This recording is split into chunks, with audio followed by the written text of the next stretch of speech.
Hey there, this is going to be a quick comparative market analysis, how I get property values so quickly and easily. First thing you're going to do is you're going to go to the Sandecor website or your MLS and you're going to log in.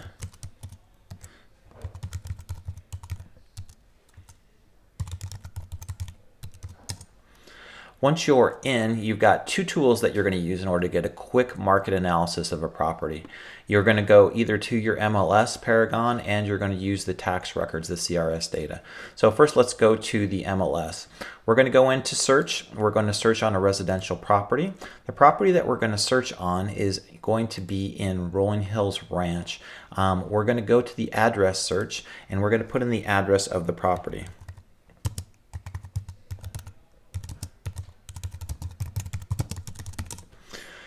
Once you've got your property address right there, you're going to next go to your draw button and you're going to draw either a radius or a polygon search around this. We're going to do a radius, which is easy. You start with the property and then you click on it and you pull the radius search out. Usually I go somewhere between a half a mile and 3/4 of a mile, depending on how the neighborhoods are. You can see this neighborhood is a little bit smaller, so we're going to go down to about half a mile on it. There we go. So that's going to give us all of the properties within that half-mile radius. We're going to add that criteria to our search up here, add criteria. Then we're going to go into the statuses. We're going to go into the statuses and we're going to choose everything that we can. Active, pending, sold, rented, not rented, expired, and off the market. Save those as all part of our status search. We've got our radius in there. Then we're going to go back to see how long a property's been on or off the market. We're going to go back 6 months total. So off market is when the property came off the market, and the properties that have sold in the last 6 months as well. So we're going to go back 6 months and we're going to see up here from our count that we've got 57 total properties. The other way that we can determine what we want is by going into the residential styles. We're going to choose usually between two things, detached or attached. In this case, we're going to do detached homes. We're going to save that and we're going to see now what our count is. We're going to get a count still of 57 properties, so none of those properties were attached. If we search here, we're going to be able to see all the properties that are going to come up in our MLS search from around that half-mile radius. It's going to start with the properties that are currently on the market. We can see this property is on the market right now. It's available. It's $709,000 basically. So we go scroll down, we can see exactly how many properties are on the market. 12 are active. The next is canceled. 13 through 17 have been canceled in the last 6 months. We've got one contingent property that usually is a short sale. We've got a couple of expired properties here as well, from 19 to 29. So we've got 10 expired properties that have come off the market in the last 6 months. We've got two properties that are currently pending, so these two are in escrow. And then from 32 to 51 are the sold properties, so 19 have sold in the last 6 months.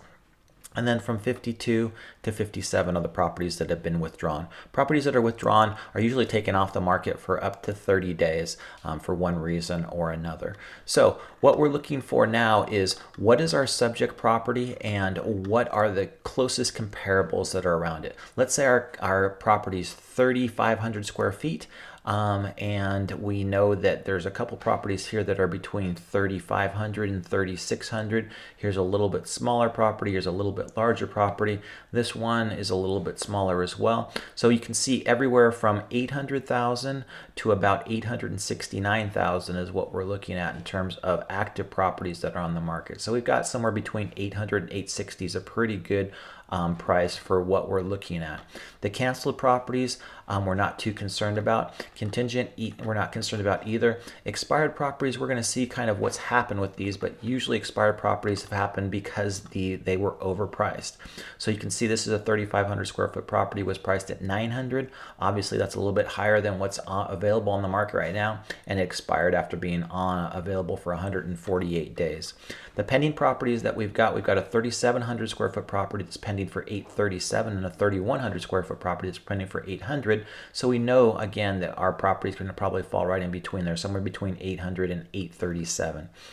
When we go down to what's sold, let's go check out and see, okay, we've got a 3,500, a 3,600, 3,500, 3,600. So you can see anywhere from 794 to 849 basically. And here's the sold price. So when you look at it a little bit closer, you see this property was listed for 794, but it sold for 701. And this property was listed for 849 and it sold for 840. This one sold for 830. So you can see basically what the properties have been selling for, somewhere between, again, 790 or so to about 830. The withdrawn properties, not too concerned about. All right, the next thing we're going to do is we're going to go into the tax records. We've got the tax records, the CRS data. So we're going to look at the street, and we're going to go in and we're going to say, all right, we're looking for 868 Hunters Ridge Place. Click on the property itself. I'm going to submit it. The property information is going to come up about the property, what's going on with it, who owns the property, everything about the property. We know that there's a loan on it for $925,000. We know that the property sold.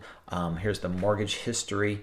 It's been in foreclosure. Everything about the property is going to be in the tax records. When we go to the comparables, we're going to look at the comparable search, and it's going to pull up a lot of information, including the average price per square foot, what's selling in the area, how much the highest is, what the average price per square foot is, and then the comparables around that area. What I'm really looking for on the comparables is what's closest to the property and what's sold in the most recently. So we've got 7, 13, and 3, which are going to probably be the closest. 2 is a little bit on the different subdivision over here. So usually 7 and 13 are going to be our 2 closest comps. If we go down and we look at the comps down here, we've got our property, which is 3,800 square feet, so it's a little bit larger. We go down to, again, number 7. We can see that it's 4,000 square feet, sold for 829,000. So we know that our subject property is going to be worth a little bit less than that. And then if we go down to 13, we can see this one on Hunters Ridge Place. This one actually got foreclosed on. So even though that says $1.3 million, you've got to look at that and say that's an anomaly. That's not correct. That was the price that the bank foreclosed on. So that was how much was owed on the property. So again, that's going to little bit change the amount that the property is worth, especially in this average price per square foot in the house cost index. So these tax records, you've got to be very careful on what it is that you're looking at and how you're going to base that. When you go back again to the MLS, and then if we were to narrow our search a little bit further, and now we know this is a 3,800 square foot property.